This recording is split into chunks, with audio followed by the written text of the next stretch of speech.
It's a great way to make some extra cash, but also to assert your authority on a subject.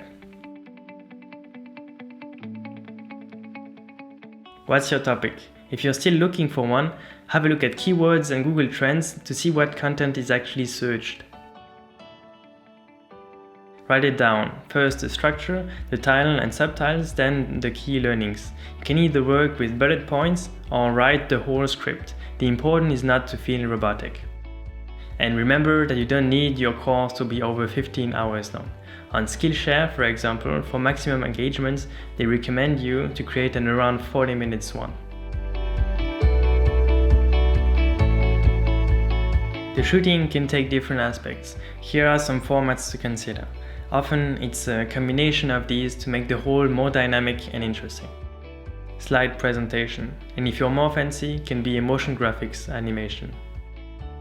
Screencast, almost necessary when you're teaching a software. Talking head, physical demonstration. Quality is important, especially when it's something you're selling. So lights, camera, sound, don't hesitate to ask a pro.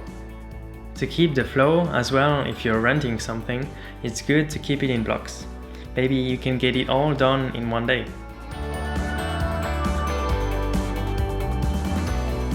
It's generally pretty basic but clean. The most important is obviously the content. People are here to learn something, they're not here for the fancy effects.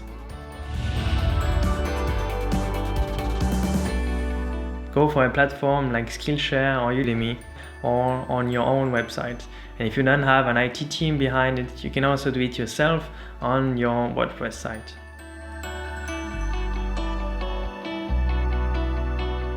Already when uploading, choose a good packaging. The title, thumbnail, description, they are all important and will help you stand out. On social media, share snippets of it. But more importantly, think of an intro, a presentation video for your online course. Maybe it won't be immediately the passive income of your dream, but it's an interesting format that you can scale.